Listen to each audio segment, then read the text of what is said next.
Namaskar, मैं हूँ Radhika Agarwal once more in this live session with Healthful Doctors.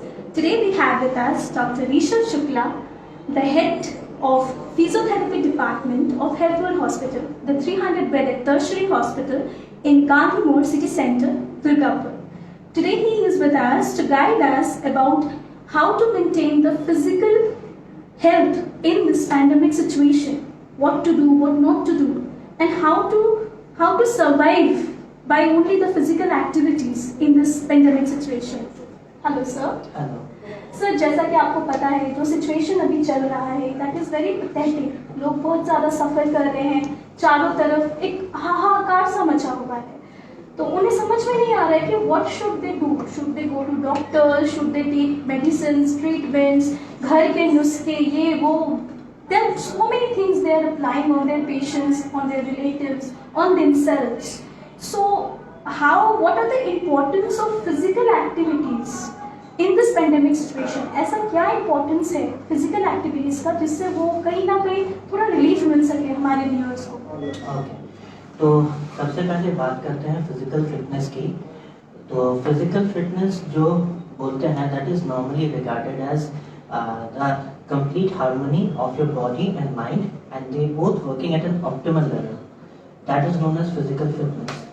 And the people who are physically fit, उनमें ऐसा देखा गया है कि जो लोग ज़्यादा physical fit रहते हैं, not only coronavirus disease but any kind of infectious disease, they have a better chance against them because उन लोग का immunity boosted रहता है, and plus they are able to if they are affected by any disease, they are able to come out of that disease.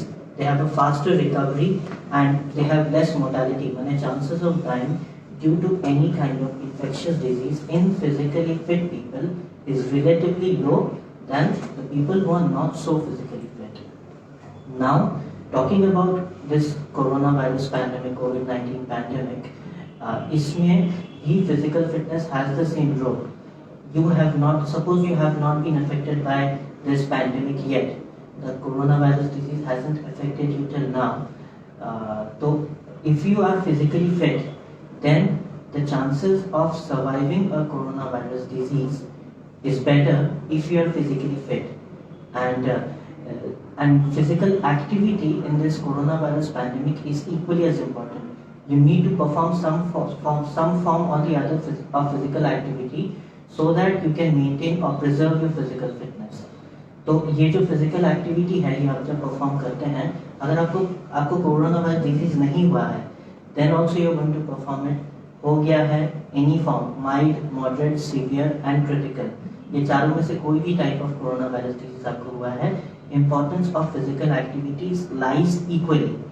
And आपको suppose अभी तक नहीं हुआ है, you want to have a better chance against the diseases, you need to stay physically active and physically fit. Suppose you are affected by कोविड-19 and we all know that COVID-19 primarily affects lungs and also the blood. There are disorders of the blood that is caused by this pandemic, and primarily it's affecting the lungs. Movement is very important because the primary infection stays in the lung, and due to this you need to have physical activity so that the cardiopulmonary endurance, जिसका lungs affected होता है, उनमें oxygen transport and oxygen exchange अच्छे से नहीं हो पाता है. Due to this reduce oxygen exchange, the blood saturation levels drop. And अगर आप ऐसे physical activity when you are suffering from coronavirus disease, if you are doing some physical activity, the oxygen, some type of physical activities are there जिसको करने के बाद this oxygen exchange will be better, and due to this oxygen exchange the blood saturation levels will rise. When a person is having severe form of coronavirus disease and he's with severe respiratory, acute respiratory distress, then what other things that will get happen? He will be on complete bed rest, और उसका oxygen requirement body में बहुत ज़्यादा बढ़ गया होगा, जिसकी वजह से उसको शायद बाहर से ऑक्सीजन देना पड़ रहा हो, या नॉन इन्वेसिव वेंटिलेशन देना पड़ रहा हो, या तो इन्वेसिव मैकेनिकल वेंटिलेशन देना पड़ रहा हो. ये जो सारी चीज़ है, इनमें भी their primary goal is to transport the oxygen inside the tissues. Agar if the patient is ventilated, that means he is on a mechanical ventilation, and if it is in he is having oxygen बाहर से उसको मिल रहा है, supplemental oxygen therapy उसको मिल रहा है, या फिर नॉन इन्वेसिव वेंटिलेशन उसमें है, उसमें भी फिजिकल एक्टिविटी अगर करेंगे तो it will produce better results than the people who are not doing any physical activities. क्या रिजल्ट्स होगा? दे विल बी जो लंग का फाइब्रोसिस हो जाता है, लंग में जो चेंजेस आ जाते हैं, that changes will get stopped. जितना तक हुआ है उतना ही तक उसको जाके हम लोग इनिबिट कर देंगे, एंड धीरे धीरे उसका रिवर्सल होगा, बहुत ही धीरे धीरे उसका जैसे वो पहले था, नॉर्मल लंग जैसे पहले था वैसे ही उसी स्टेट में वापस आ जाएगा. नेक्स्ट जो ब्लड में प्रॉब्लम्स होता है, the most frequently encountered problem is raised D dimer levels. D dimer एक ऐसा चीज रहता है that causes micro clots in your blood. ये माइक्रो क्लॉट्स की वजह से क्या होता है कि छोटे छोटे क्लॉट्स रहते हैं ब्लड में, ये एक जगह से लेके जब दूसरे जगह जाते हैं तब दे कॉज डिस्ट्रप्शन. वहाँ के टिश्यूज जितने भी रहते हैं वहाँ का ब्लड सप्लाई बंद कर देता है, और जब ये ब्लड सप्लाई बंद हो जाएगा देन वो वाला टिश्यू मर जाएगा. अगर ये नॉर्मल हाथ पैर का टिश्यूज हुआ then the severity of affection बहुत कम होगा, बट ये अगर ब्रेन टिश्यू होगा या हार्ट टिश्यू होगा then it will cause a major problem. और द पेशेंट इज वेंटिलेटेड और फिर भी उसको डी डाइमर लेवल जो है उसका बढ़ा हुआ है, फिर भी उसका माइक्रोक्लॉट्स हो रहा है और वेंटिलेशन में वो बेड रेस्ट में है, तो उसका ब्लड भी बहुत धीरे धीरे ट्रांसपोर्ट हो रहा है बॉडी के अंदर. तो ये चीज़ को हम लोगों को रोकना है, माइक्रोक्लॉट्स फॉर्मेशन को रोकना है, and sluggishness of flow of blood जो है, ब्लड जो धीरे धीरे जा रहा है बॉडी में, उसका स्पीड बढ़ाना है. And these all are possible through physical activities only. So according to you, in whatever condition the patient is, whether he is okay or he is going through the situation, we have to continue the physical activity for the betterment. Exactly. We have to continue physical activity for the betterment of the patient, and as I told, in all the forms of diseases, even if it is a critical disease, जहाँ पे his lung involvement is massive and that is causing much problem in his oxygenation, उसको mechanical ventilation भी full support में अगर मिल रहा है तो हम लोग यहाँ पे एक जो एक्स्ट्रा कॉर्पोरियल मेम्ब्रेन ऑक्सीजनेशन, मतलब बॉडी से सारा ब्लड निकाल के बाहर से उसको ऑक्सीजन दे के फिर बॉडी में दोबारा घुसाया जाता है, which is available in health. We are working on that, and ये जो चीज़ है इसको बोलते हैं एक्मो. एंड ये जो इस केस में भी इसके मशीन तभी लगाया जाता है when he is suffering from very critical illness, और उसका बहुत ज़्यादा ही इन्वॉल्वमेंट है. उसमें भी फिजिकल एक्टिविटी बहुत ज़्यादा इंपॉर्टेंट है, क्योंकि जब ब्लड बाहर से अंदर जा रहा है बॉडी में, then again this sluggishness of flow of blood होगा, उसको बेड रेस्ट में रहेगा तो उसको सीवियर कॉम्प्लिकेशंस डेवलप होंगे बेड रेस्ट के, that might be affecting his brain, heart and lungs all in all. जब ऐसा सीवियर फॉर्म ऑफ इन्वॉल्वमेंट होगा उसका लंग्स का, then it will also put a pressure on the heart and the heart will start going to failure. तो ये सब मिला के there is importance of physical activity in every vital organ. So as per sir, physical activity is very much required. चाहे आप किसी भी condition पे हो, चाहे आप किसी भी situation पे हो, you have to continue the physical activities by yourself even. So sir, ये तो हो गई physical activity की बात. What about the physiotherapy? What is the role of physiotherapy for the patients who are mild or moderately involved in this COVID situation? Okay. So the patients that are mostly mildly or moderately involved in this COVID pandemic situation, वो लोग ज़्यादातर hospital नहीं आते हैं. जी. Usually बात करें, maximum of population they know that they are having this coronavirus pandemic, and their chances of getting critical are high definitely. But a small percentage of people only pass that barrier to go into that severity, to go be severe, be critical. Small percentage only, and only those patients require hospitalization and oxygen therapy. Yeah. And तो जो mild and moderate है उन लोगों के लिए ज़्यादातर treatment जो plan होता है वो होम में ही होता है. Okay, they are isolated at home. बाकी सबसे वो कांटेक्ट नहीं बना के रखता, फिजिकली कांटेक्ट नहीं रहता है. उन लोगों को सेपरेट कर दिया जाता है सेपरेट रूम्स में, and everything that they exchange has to be sanitized and made germ free, so that the other people around them they do not get involved. जिन लोगों को माइल्ड और मॉडरेट सिवियरिटी और home isolation में है, the first thing that they should start with is proper monitoring. तो ये monitoring के लिए we all know there is a what are the parameters to be monitored? सबसे important thing is the blood saturation level, blood oxygen levels, and उसके लिए pulse oximeter आता है, उससे you have to monitor it constantly. जब एक आपका जो oxygen saturation that has come below a dangerous level, suppose it has come below 90 or 85 and you are suffering from distress, तो that is the point where you need hospitalization. तब आप उसको घर पे नहीं मैनेज कर सकते हो. अदरवाइज तो ये चीज़ मॉनिटरिंग के थ्रू आपको देखनी है, उनका ग्लूकोज लेवल वगैरह, बीपी ग्लूकोमीटर के थ्रू एंड बीपी एपरेटस के थ्रू उनका बीपी मेजरमेंट करना, ये सब चीज़ें वो घर पे ही कर सकते हैं खुद ब खुद. फीवर के लिए थर्मोमीटर से मॉनिटर करना एंड पीरियडिकली चार्टिंग है. All of these factors are very important equally. After that when they have started on these medications, जैसा वो लोग टेलीमेडिसिन कंसल्टेशन या फिर किसी डॉक्टर विजिट के थ्रू जाके वो लोग मेडिकेशन जब स्टार्ट करते हैं, they have to continue their medications appropriately.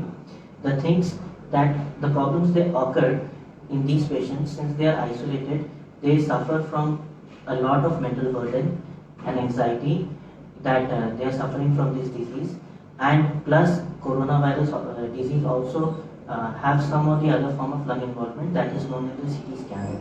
तो ये सब मिला के they suffer from periodic respiratory distress, माने उसको कभी कभी सांस कष्ट होता है.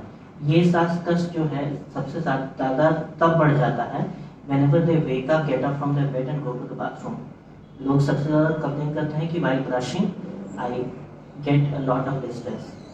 तो ऐसी चीज़ें होती हैं that are frequently encountered, क्योंकि जितना ऑक्सीजन रिक्वायरमेंट होता है बॉडी को, उतना ऑक्सीजन रिक्वायरमेंट लंग्स दे नहीं पाता है, जिसकी वजह से they suffer from periodic respiratory distress और इंटरमिटेंट रेस्पिरेटरी डिस्ट्रेस. तो इस सिचुएशन में the management is pretty easy. जैसा देखा जाता है सीटी स्कैन में that more involvement is present in the basal lobes. Basal lobes मतलब कि लंग्स के जो नीचे के लेवल्स हैं उनमें ही ज़्यादा इन्वॉल्वमेंट रहता है, और ये नीचे के लेवल जो होते हैं लंग्स के वो ज़्यादातर पीछे रहते हैं देन सामने. इसीलिए अभी एक चीज़ में बहुत ज़्यादा फोकस किया जा रहा है in this pandemic situation, it is prone positioning, उल्टा होके लेटना. ये चीज़ सबसे ज़्यादा अभी इसको बहुत ज़्यादा एंथुसियास्टिकली इसको प्रमोट किया जा रहा है. Why prone positioning is so important because जब लंग्स इन्वॉल्व होते हैं कोरोना वायरस डिजीज में, बेसिकली पीछे के साइड के लंग्स इन्वॉल्व होते हैं, तो उनमें क्या होता है, उनमें एल्वियोलर चेंज हो जाता है, जिसकी वजह से वो लोग सिकुड़ जाते हैं. अगर अपर्चर कम हो जाए तो लोग सिकुड़ जाते हैं, और ये सिकुड़न की वजह से ऑक्सीजन एक्सचेंज सबसे पहले तो नहीं हो पा रहा है, और जितना भी कफ रहता है, कफ जो है हमारे बॉडी में कंटिन्यूसली प्रोड्यूस होता रहता है, लेकिन हमारे बोलने पे, खांसने पे वो बीच बीच में निकलता रहता है. It's a continuous process just like breathing. तो लेकिन जब किसी को कोरोना वायरस डिजीज हो गया, तो फिर कोई भी लंग का इन्फेक्टेड डिजीज हो गया, तो उन लोगों को ये कफ का जो रिस्पॉन्स है या फिर ये कफ को जो बाहर निकालने का जो मूवमेंट है, ये प्रक्रिया है जो वो अच्छे से नहीं हो पाती है, क्योंकि सबसे पहले तो उनके लंग्स में उतनी कैपेसिटी नहीं रहती है, और सेकेंडली उनका लंग्स का जो फंक्शन है वो भी बहुत कम हो जाता है. इसी वजह से वो कफ क्या होता है, वो कफ उस जगह में आके जमा होता है जो जगह सबसे ज़्यादा इन्वॉल्व रहती है. तो सबसे ज़्यादा इन्वॉल्व कौन सी जगह रहती है, लंग्स के पीछे वाला साइड. तो इसीलिए वहाँ पे सबसे ज़्यादा कफ आके बैठ जाता है. तो ऐसे प्रोन पोजिशनिंग, उल्टा होके लेटने से एक पिलो को छाती और पेट के ठीक बीच में रखे, इस जगह पे रखे अगर वो लोग लेटे, मतलब आपका छाती रेस्ट है और सर नीचे है, इससे क्या होता है, ग्रेविटी असिस्टेड ड्रेनेज होता है. गुरुत्वाकर्षण की वजह से जो कफ रहता है वो धीरे धीरे ड्रेन करता है, और वो ड्रेन करके मेन ब्रोंकस में आता है, मतलब ये जो हमारा जो मेन वेंट पाइप है उसमें आता है, और वहाँ से फिर कफ करना का जो प्रोसेस है वो बहुत ईजी हो जाता है. एंड ऐसा देखा भी गया है कि अगर एक पर्सन 12 से 16 घंटा तक ऐसे उल्टा होके लेट रहा है, और तो उनका रिकवरी बहुत ज़्यादा फास्ट हो जाता है, क्योंकि वो लोग कफ को नीचे एक्यूमुलेट करने नहीं देते हैं. अगर कफ नीचे एक्यूमुलेट होगा, वैसे भी ऑक्सीजन ट्रांसपोर्ट कैपेसिटी कम हो जा रहा है, और ज़्यादा टॉयलेटिंग नहीं हो पा रहा है स्पीडों का. तो ये ऐसे उल्टा लेटने से स्पूटम जब वो निकलेगा, वो जगह खाली होगी, जितना भी रिमेनिंग वॉल्यूम है वहाँ पे ऑक्सीजन ट्रांसपोर्ट होगा, और ब्लड का जो सैचुरेशन है वो बढ़ेगा. Okay. So sir, the thing what you said was about when we are facing COVID situation. Patient जब वो उसी से सफर कर रहे हैं तब कैसे करना है. But the patient अगर वो इस चीज़ से निकल चुके हैं, they get discharge after going back home, what physical activity या क्या फिजिकल ट्रीटमेंट उन्हें करनी चाहिए for their betterment, Okay. to improve their lifestyle and to improve the situation they are going through. Okay. Okay. So ऐसा है, तो ऐसे prone positioning के बारे में जो जैसा आपको बोला ही अभी, तो इसके साथ साथ जो चीज़ है that are the things that I wanted to tell कि प्रोन पोजिशनिंग के साथ you have to do your home, I suppose let's go back a question and let's we are home isolated, suppose the patient is home isolated and ये सबसे पहली चीज़ है prone positioning जो उसको करनी है। इसको छोड़ के स्टीम इनहेलेशन, एवरीबॉडी नोज कि स्टीम इनहेलेशन लेना ही पड़ता है, that is true for both the patient who are mild और moderate and true for severe patients जो कि डिस्चार्ज होके they have come back home. So like how many times the steam should be done? The steam should be done at least 4 to 5 times। अब इसके लिए ना बहुत ज़्यादा मिसकंसेप्शंस है कि स्टीम क्यों लेना चाहिए, जी। नॉर्मल पीपल में लेना चाहिए कि नहीं, नॉर्मल पीपल में डेफिनेटली लेना चाहिए, एंड जो लोग कोरोना वायरस डिजीज से अफेक्टेड हैं उनमें तो डेफिनेटली लेना चाहिए, and even after coming from hospital you should take steam. ऐसा नहीं कि आप हॉस्पिटल में आए, आपका बीमारी ठीक हो गया, घर चले गए, उसके बाद कुछ नहीं, स्टीम तो आपको लेना ही पड़ेगा। इसको लेके बहुत मिसकॉन्सेप्शंस है, बोलते हैं कि स्टीम लेने से कोरोना वायरस डिजीज मर जाता है, उसके तापमान से मर जाता है, ऐसा कोई बात नहीं है। जैसा मैंने आपको पहले बोला कि ऐसे कफ जो है वो ज़्यादातर जमा हो जाता है नीचे की तरफ, स्प्यूटम एक जगह पे आके जमा हो जाता है। Steam is what? Steam is plain water, और पानी को आप किसी भी चीज़ में घोल देंगे तो उसका डेंसिटी जो है वो कम हो जाता है, मतलब कि अगर वो थिक था वो थिन हो जाएगा। इस वजह से क्या होता है कि जो आपका स्प्यूटम रहता है वो थोड़ा पतला हो जाता है, and it is easier for the sputum to get out of your body, move out of your body. So ये तो दूसरा चीज़ है, स्टीम इनहेलेशन पे यहाँ पे एम्फेसिस देना है हम लोगों को। Third thing that we have to do is breathing exercise. Breathing exercise मतलब डीप इनहेलेशन लेना है, लंबी सांसें लेनी है। लंबी सांस लेने से क्या होगा कि एल्वेओलीज एक्सपैंड करेंगे, लंग्स का वॉल्यूम बढ़ेगा और ऑक्सीजन ट्रांसपोर्ट फैसिलिटेट होगा, ऑक्सीजनेशन ईजी होगा बॉडी के लिए। उसके बाद ये डीप ब्रीदिंग एक्सरसाइज करनी है। अगर आपको कोरोना वायरस डिजीज बहुत ही माइल्ड फॉर्म में है, 1-2 दिन से बुखार और कोई रेसिस्टेंस नहीं है, even by your walking to the bathroom और डूइंग विगरस फिजिकल एक्टिविटी, तब आप और जो चीज़ कर सकते हैं वो है ये जो स्पायरोमीटर है, जो आप कर सकते हैं। अगर आपको सीवियर फॉर्म ऑफ डिजीज हो गया है या फिर मॉडरेट भी हो गया है, तब आप ये करने से कोई फायदा नहीं होगा। तब कुछ केसेस में इसको कर सकते हैं, कुछ केसेस में नहीं कर सकते, वो डिपेंड करता है आपके सीटी स्कैन में क्या चेंजेस आया है। लेकिन अगर आपको नहीं हुआ है या फिर बहुत माइल्ड फॉर्म हुआ है तो आप ये यूज कर सकते हैं, both the patient who are mild and not affected. इसको क्या करना है, इसमें मुंह में लेके डीप इंस्पिरेशन लेना है फ्रॉम द माउथ, और उसमें तीनों बॉल्स उठानी है और उसको 3 to 5 सेकेंड मिनिमम पकड़ के रखना है। ऐसा अगर आप करेंगे तो आपका लंग का कैपेसिटी मेंटेन रहेगा and involvement due to the disease will be much less. The functioning जो है वो बहुत ही सही रहेगा, लंग्स का जो फंक्शनिंग है वो बहुत अच्छा रहेगा इसको करने से। अगर आप क्रिटिकली इल थे, हॉस्पिटलाइज थे, इवन अगर आप मैकेनिकली वेंटिलेटेड थे, अभी आप घर पे वापस आए हैं, आपका सीटी स्कैन में बहुत सारा चेंजेस था, तब आपको ना ही ये स्पायरोमीटर करना है, और लेकिन आप उस केस में भी स्टीम इनहेलेशन कर सकते हैं। डीप ब्रीथिंग एक्सरसाइज आपको कंटिन्यू करनी है, और अगर आपका कफ आ रहा है तब आप प्रोन पोजिशनिंग भी कर सकेंगे। और नॉट ओनली प्रोन, सिर्फ उल्टा लेटना है ऐसा बात नहीं है। अगर सीटी स्कैन में काफ़ी ज़्यादा इन्वॉल्वमेंट है तो दोनों तरफ करवट लेके भी लेट सकते हैं और उठ के बैठ भी सकते हैं, क्योंकि कभी कभी दोनों अपाइकल साइड्स मतलब कि ऊपर के हिस्से जो है लंग्स के, वो दोनों भी बहुत ज़्यादा इन्वॉल्व रहते हैं कभी कभी। इसी वजह से क्या करना है आपको कि बैठे रहना है, पेट के बल लेटना है और दोनों तरफ करवट लेके रहना है। सीधा जितना लेटेंगे उतना रिकमेंडेड नहीं है usually, although much more comfortable position is सीधा लेटना, but it's not recommended if you are having corona virus disease. फिर आप घर चले गए हैं, आपको घर जाने के बाद भी आपको सीवियर फॉर्म डिजीज था and now you have recovered, but आपको फिर भी प्रॉब्लम फेस होगी किस चीज़ में, बाथरूम जाने में, अपने डेली एक्टिविटीज़ करने में। कभी कभी लोगों को खाना खाने में भी दिक्कत होती है, खाना खाते खाते ही उन लोग की सांस उखड़ने लगती है, ऑक्सीजन सैचुरेशन मेंटेन नहीं कर सकते हैं। फिर हॉस्पिटल से भी अगर आपको छोड़ना है तो ऐसा हम लोग रिकमेंड करके ही छोड़ रहे हैं कि आपको घर पे भी जाके ऑक्सीजन शायद लग सकता है कभी कभी इंटरमिटेंट, क्योंकि देयर आर सम कंडीशंस जो कि they take months and months of time to recover. तो ये कंडीशन में क्या होता है, ये कंडीशन में टर्म होता है, उसको बोलते हैं कार्डियोपल्मोनरी एंड्योरेंस।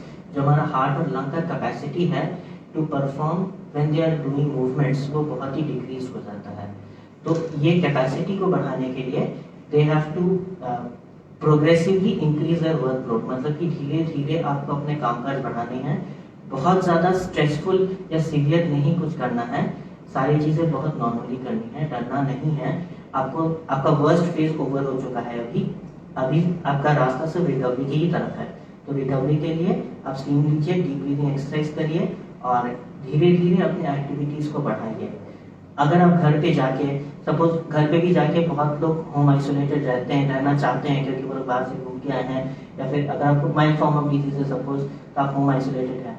ऐसा एक और प्रॉब्लम जो होता है वो है डिस्निया का, अचानक से बैठे बैठे उनका सांस कष्ट शुरू हो जाता है, या तो वो पैनिक की वजह से होता है या तो सच्ची में लंग इन्वॉल्वमेंट है इस वजह से हो सकता है। जिस भी वजह से हो उसमें आपको क्या करना है, पर्सनली ब्रीदिंग करनी है, उससे आपका जो डिस्निया है, जो सांस की कष्ट है वो कम होगा। वो पर्सनली ब्रीदिंग कैसे करना है, आपको एक लंबी सांस लेनी है और बहुत धीरे से मुंह से छोड़ना है, ऐसे लंबी सांस लेके बहुत धीरे आस्ते आस्ते छोड़ना है with in a span of 10 to 15 seconds. ये करने से क्या होगा, जो हम लोग ऑक्सीजन जो लेते हैं that is 20% of the air is oxygen, और जब छोड़ते हैं that is only 16%, that means only 4% of oxygen is utilized by the body, because उतना ही 4% ही अब्जॉर्ब कर पाता है पर इंस्पिरेशन एंड एक्सपिरेशन हमारा बॉडी। लेकिन अगर हम लोग ऐसे करके पर्सनली ब्रीदिंग करेंगे तो हम लोग जो ऑक्सीजन लेंगे that will be 20, but the oxygen that will be inspired that might be even 14 और 12, मतलब कि ऑक्सीजन जो ट्रांसपोर्ट है that will increase. Quite a big difference. there's a big difference, क्योंकि जो एल्वियोलीज हैं वो उनको ज़्यादा टाइम वो ऑक्सीजन, वो एयर मिल रही है जिसके थ्रू वो ऑक्सीजन ज़्यादा से ज़्यादा एब्जॉर्ब कर पा रहे हैं बॉडी में, और इस वजह से वो भी that also gives a positive result for your blood saturation level. आपको इमीडिएटली 5 या 10 मिनट के बाद आपके ब्लड सैचुरेशन लेवल इंक्रीज होगा, बिकॉज पर ब्रेथ आपका ऑक्सीजन कैरिंग बढ़ रहा है। Okay, so these are not the things. और जो चीज़ होता है, अगर आपको डिस्निया हो रहा है और पर्सनली ब्रीदिंग कर रहे हैं तो आप एक और चीज़ कर सकते हैं, रिलैक्स ब्रीदिंग कर सकते हैं। दोनों हाथ किसी टेबल के ऊपर रख के आराम से लेट सकते हैं। उससे क्या होगा, हमारा लंग का जो टोटल वॉल्यूम है वो बढ़ जाएगा, और गैसेस एक्सचेंज, लंग में हवा का आना और जाना ये बहुत ही सुविधाजनक हो जाएगा, जिसकी वजह से डिस्निया धीरे धीरे कम होगा। जो सांस कष्ट आपको हो रहा है वो धीरे धीरे कम होगा। या फिर आप दीवार का टेक लेके भी आराम से खड़ा हो सकते हैं। जितना ज़्यादा रिलैक्स रहेंगे जब आपको सांस कष्ट हो रहा है, उतना ही आपको सांस कष्ट में आराम मिलेगा। It has a inversely proportional propaganda, मतलब कि आपको डिस्ट्रेस हो रहा है, आप और पैनिक कर रहे हैं, लेकिन the key is not to panic, stay relaxed. So as what he said, we need to calm down. Don't need to take stress about it. The situation is getting worse day by day, but we need to relax. We need to get calm. And also, the exercise, what he said, is really very important. And I hope it will help all the viewers watching right now. So sir, कुछ ऐसे लोग भी हैं जो इस चीज़ से अभी तक बचे हैं, अफेक्टेड नहीं है, right? The people who are like home quarantine या फिर होम क्वारंटाइन अपने आप को करके रखे हैं, वर्क फ्रॉम होम कर रहे हैं, our mothers, the home makers, they are still not affected. तो how they can maintain their good health, like how they can, what they can do for their good lifestyle and so that they don't get affected by this, what can they do? So the people who are not yet affected by coronavirus disease, उनके लिए भी physical fitness इतना important है, and movement is also very important, क्योंकि आप घर पे हैं, बाहर नहीं जा रहे हैं, इट विल कॉज, सबसे पहले एक मेंटल बर्डन कॉज करता है, एंड सेकेंडली मूवमेंट आपका सबसे, आप जितना ज़्यादा घर पे रह रहे हैं उतना कम मूवमेंट हो रहा है। तो इस केस में आप ना ही स्विमिंग पूल जा पा रहे हैं, ना ही अपना फेवरेट गेम प्ले करने जा रहा है, suppose people love to play lawn tennis, वो नहीं कर पा रहे हैं। तो this is causing a restriction in movement, जिसकी वजह से आपका बॉडी का फिटनेस धीरे धीरे डिक्लाइन कर रहा है, isn't it? तो इस चीज़ को थोड़ा प्रिवेंट करने के लिए, फिर इस चीज़ को फैसिलिटेट करने के लिए, फिजिकल फिटनेस बढ़ाने के लिए आप घर पे ही कुछ एक्टिविटीज़ कर सकते हैं। For example you can do some aerobic exercises, जैसा आप यूट्यूब में देख सकते हैं, some form of dance art, like क्या बोलते हैं जो डांस फॉर्म जुम्बा या जुम्बा।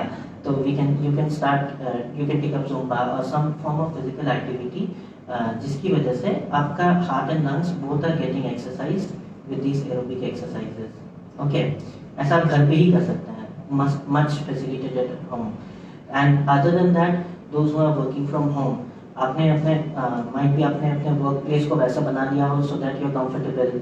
आप यहाँ पे कॉफ़ी पीते हैं that is within good height, आपका keypad, your mouse table, everything is in a good height and you take intermediate breaks. आपका chair is very comfortable at office, but now you have shifted to home, you might not be having a very comfortable chair at home. ऐसा तो हो ही सकता है आपके पास wooden chair है घर पे जहाँ पे बैठ के आपकी पीठ दर्द हो रही है, कंधे दर्द हो रहे हैं। तो इसका जो उपाय है वो ये है कि आप अपने जो घर पे भी आपका जो हम सबसे पहले तो सोफा या फिर बेड पे लेट के काम करना बंद कर दीजिए, that are very bad positions for working. And अगर आपके पास अच्छे कुर्सियाँ नहीं हैं और आप बाहर से भी नहीं मंगाना चाहते अभी due to this pandemic situation, तो you need to make your workplace more comfortable for you.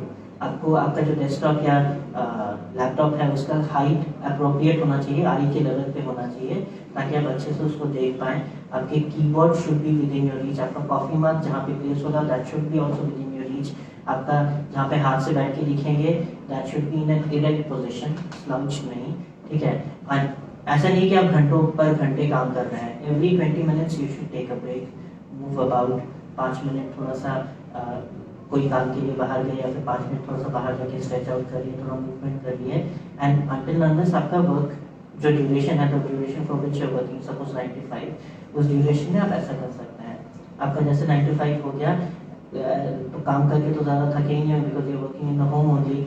तो अदर देन दैट कुछ थकने वाला एक्टिविटी, कुछ बाहर में इनसाइड द कॉलोनी वॉकिंग या फिर इन द सराउंडिंग्स वॉकिंग या फिर taking up some kind of dance art और some kind of physical activity, aerobic exercises most highly recommended. ऐसा कुछ करके you can maintain your physical health and you can even optimise it so that आपको अगर हो भी ऐसा कुछ कोविड-19 डिजीज आपको अगर हो भी, then your chances of recovery are better and your mortality is less. That's all. So as what he said, physical activity is very, very, very important in this situation. I don't think that if we are doing that, we won't need doctor or we won't need treatment and all. But yeah, the chances of getting more affected can get less, right? Will decrease. Will decrease. So thank you so much, sir. I hope whatever his guidance is, whatever he wants to say to you, everyone has heard that properly and will help every one of you. As I always say, please share the video because one share of yours can actually save many a life. Maybe your contribution to this COVID can help others. Before logging out or before signing off, I always say, stay safe, wash your hands, maintain distance, fight Corona. Thank you so much. We'll meet for the next slide. Thank you.